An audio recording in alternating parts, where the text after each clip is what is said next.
Hello, my name is Robert Kiyosaki, and I'm probably best known for writing this book here called Rich Dad, Poor Dad, which was first published in 1997, and my wife and I created this board game, Cash Flow.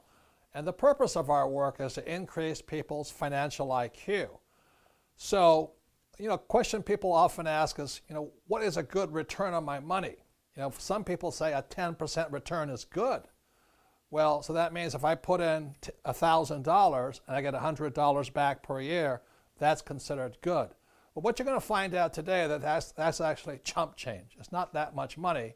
So we're going to be talking about how your financial education and a higher financial IQ can actually teach you how to make money out of nothing, something called an infinite return.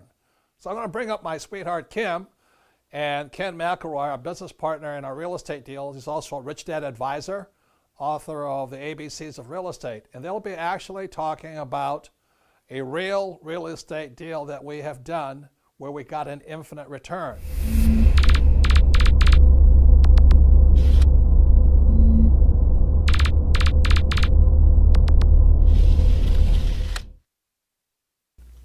Hi, I'm Kim Kiyosaki, the co-founder of the Rich Dad Company along with my husband Robert, and I'm also the author of Rich Woman. This is a book for women on money and investing because we women need to take care of ourselves financially and be prepared for whatever comes our way.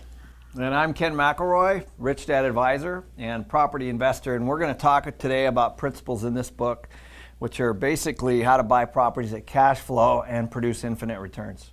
And when Ken and I and Robert first met, the reason we got together is because we are so aligned on our philosophy, especially about cash flow. And management. When I read Rich Dad, Poor Dad, I said, this is the only book I've ever read that likes property management.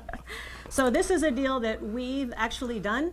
We did this in 2004 in Tucson, Arizona. These are numbers we're going to show you today that are real, actual numbers. So let's just start off on what this property was. Yeah, what it was is it's a 144-unit property that's located in Tucson, Arizona, and it had 10 acres of land right next door. And so it had the ability to build an additional 100-plus units on it. So that's really why I brought it to you guys and why you ended up investing in it. So the reason I like this deal is because it was 144 units plus land. So we bought the property for $7.1 million and the land for $500,000. And I knew that the bank would give us 4.9 in a loan and I needed 2.7 in equity. So you came to us and to raise money, and what we liked about the deal is, number one, there was that big opportunity of the land, but also there was 144 units rented that gave us cash flow immediately. Which was very important when you're raising money to have cash flow. We love cash flow. Yeah, cash flow is good. So then the second part is we go to the bank and we say, okay, we've got these 10 acres and we want to build 100 plus units on it, and we ended up getting a construction loan with another for another $5 million. And with that construction loan, we built 108 units. So at that point, we had 108 plus 144, 252 units that were built. And it took us some time to get it up and running, to get it leased, get the cash flowing. And once we could get the cash flow, more income was now coming in. Right. And we were able to then at that point go back to the bank and refinance. Yeah. So it takes about a year to build it and about a year to lease up that property. So once the whole property is what the bank calls stabilized, then you go get a new appraisal. And that appraisal came in at $15.7 million. 15.7. Yeah. So of the 15.7, how much of the bank loan did we get? Well, the bank gave us 80%, which ended up being about $12.5 million in a new loan.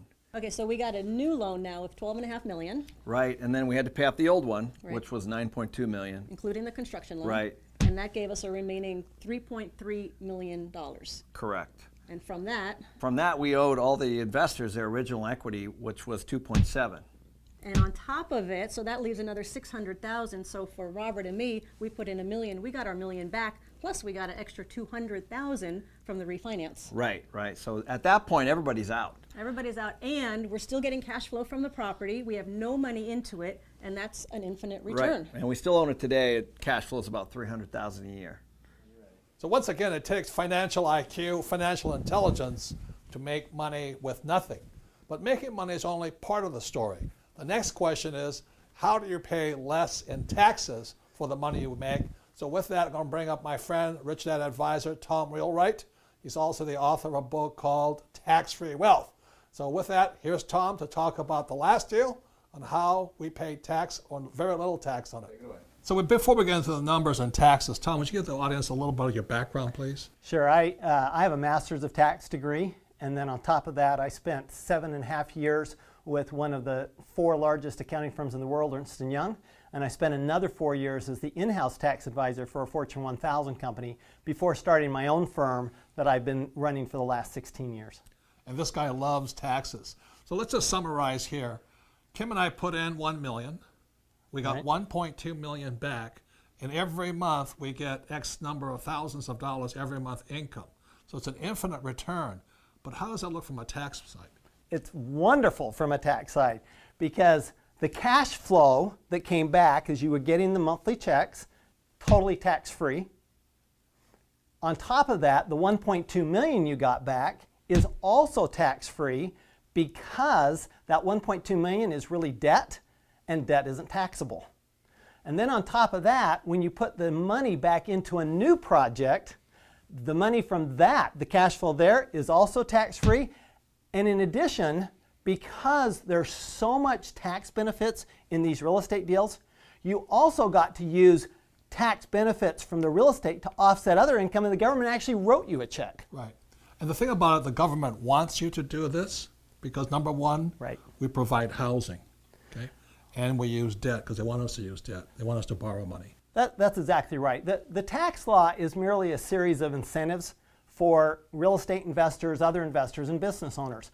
And so the government wants the private people, private investors, to do their work for them, basically. They want to make sure they provide housing, provide jobs, provide commercial buildings, produce oil. Food. And all of this is done through provisions in the tax law to provide incentives to people who put their money in that and risk their money, really, in order to do that. The great thing is, in these deals, is that that money is risked for a very short period of time, then it comes back, and you're back to an infinite return. So the last thing is, people oftentimes say, well, you only do that in America. Is that true? What's great, and in my book, Tax-Free Wealth, I talk about how this applies to every country. There are lots of countries that have these exact same provisions, and the tax law in every country is really just a series of incentive plans. That's all it is. So with that, that's all part of financial IQ, is how do you make money and how do you minimize taxes legally.